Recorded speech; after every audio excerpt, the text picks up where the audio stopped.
TERFs claim that transgender people reinforce gender stereotypes, and that gender itself is a damaging system of oppression. So if we were to eliminate this damaging system of oppression, what would it look like? If we wanted to abolish gender, then it wouldn't much matter what pronouns people used of themselves.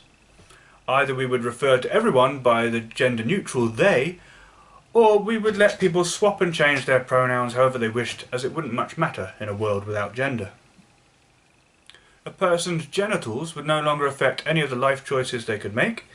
People could dress how they want, style their hair how they want, wear makeup or not, and we would not consider such things as masculine or feminine, or name them as such. We would not treat people differently based on what genitals they have or their perceived gender.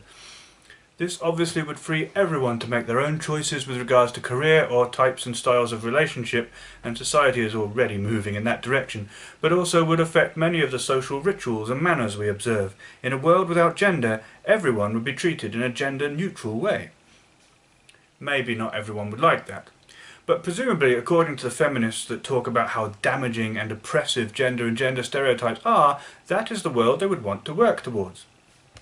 In a world without gender, the social categories of man and woman would no longer mean anything. It would no longer make any difference whether someone called themselves a man, a woman, or some other gender, because it wouldn't actually make a difference to how people would treat them. In a world without gender, the ability of people to change their physical sex, if they so wanted, would presumably be celebrated as the ultimate freedom from gender restraints. You do not need to even be limited by your own physical sex. And yet, what do TERFs do?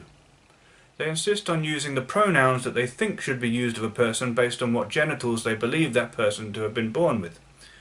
They judge people based on their appearance to be either male or female, thus reinforcing ideas of gender stereotypes and gendered beauty standards.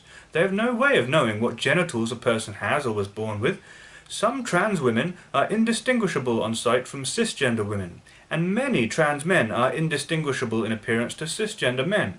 It is also conceivable that someone might be mistaken for trans when they are not. They insist that a person's genitals, or even worse, the genitals they were born with, should affect their options and life choices. They insist that those born with male bodies should call themselves men, and those born with female bodies should call themselves women, thus reinforcing the gender system that they claim they want to abolish.